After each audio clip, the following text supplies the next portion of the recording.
ठंड का टाइम है तो ऐसा लग रहा है कि बहुत जल्दी उठ गए हैं। आपको बता दूं इस स्थान का नाम सरकाघाट कैसे पड़ा।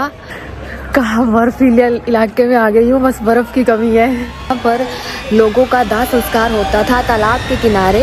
यहाँ पर सरकाघाट कितना बदल चुका है, अभी तक यहाँ की कोई दुकान ही नहीं खुली है। नमस्ते, स्वागत है आप सबका मेरे इस नए ब्लॉग में।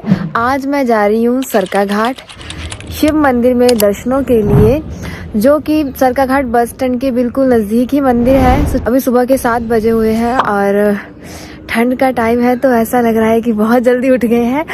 और पहुंच के आप सबको दर्शन करवाते हैं।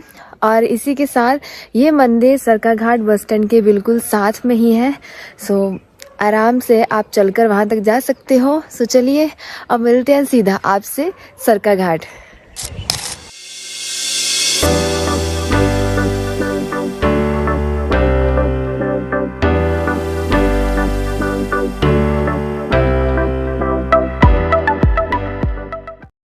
आपको बता दूं इस स्थान का नाम सरकाघाट कैसे पड़ा। सरकाघाट 2 शब्दों को जोड़ के बना है, सर और घाट। सर मतलब सरोवर, तालाब, और घाट शमशान के साथ जोड़कर देखा जाता है। इस तरीके से बना सरकाघाट। कहते हैं आदिकाल के दौरान यहाँ पर लोगों का दाह संस्कार होता था तालाब के किनारे, और सो यही कारण है कि इस स्थान को सरकाघाट बोला जाता है। इस स्थान पर शिवगिर नाम के साधु ने घोर तपस्या करी और यहाँ पर एक छोटा सा गांव बसाया, और धीरे धीरे यह जगह गांव और शहर के रूप में विकसित होती गई। और आज आप देख ही सकते हो कि यहाँ पर सरकाघाट कितना बदल चुका है, कितना विकसित हो चुका है। सो ये था सरकाघाट का बस स्टैंड। सो यहाँ से पैदल चलते हैं शिव मंदिर की ओर और आपको साथ साथ में रास्ता दिखाते हैं।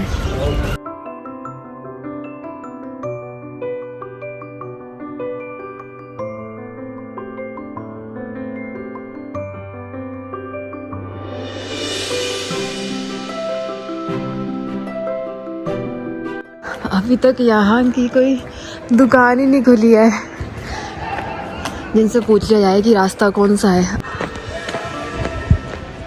सो अभी ये रास्ता है मंदिर के लिए।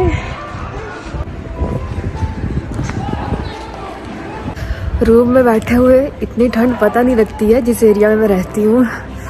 बाहर निकल के तो ऐसा लग रहा है कि कहाँ बर्फीले इलाके में आ गई हूँ, बस बर्फ की कमी है।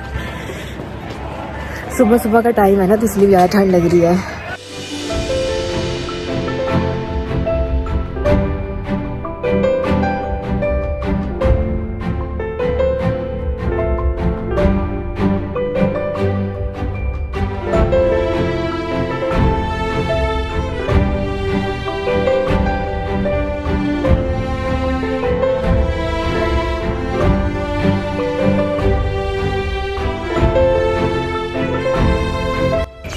बात करते हैं इस मंदिर के इतिहास के बारे में। शिवनांगा के धूने के पास एक सुनार और वैश्य की सराय हुआ करती थी।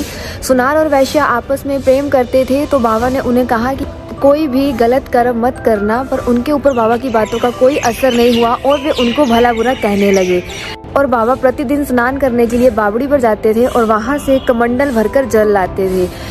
जब सुनार और वैश्या ने सारी हदें लांघ दी, तो एक दिन बाबा बावड़ी से जब स्नान करके लौटे तो वो कमंडल में जल भर कर लाते हैं और आकर सराय पर छिड़क देते हैं। जैसे ही वो जल सराय पर छिड़का गया, सराय जलकर राख हो गई। इसके बाद सुनार और वैश्या वहाँ से भाग निकले और इस तरीके से यहाँ के लोगों को छुटकारा मिला उनसे। और इतने अद्भुत और चमत्कारी दृश्यों को देखकर लोग बाबा को भगवान की तरह पूजने लगे।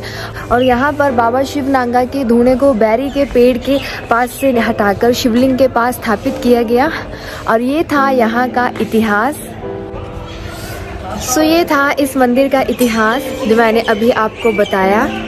तो चलिए अब यहाँ से एग्जिट लेते हैं।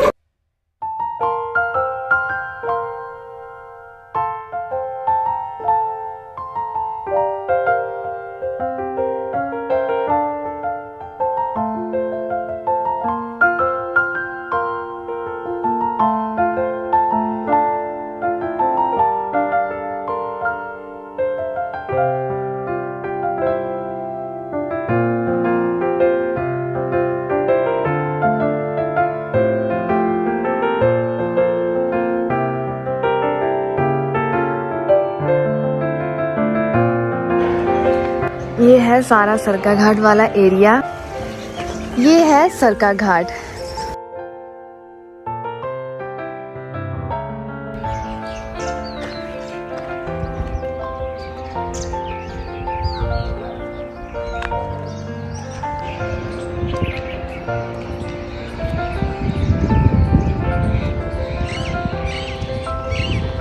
उम्मीद है आप सबको ये ब्लॉग अच्छा लगा होगा। जाने से पहले इस ब्लॉग को लाइक और शेयर कर देना और इसी के साथ सब्सक्राइब बटन को प्रेस कर देना। Thank you so much for watching this blog.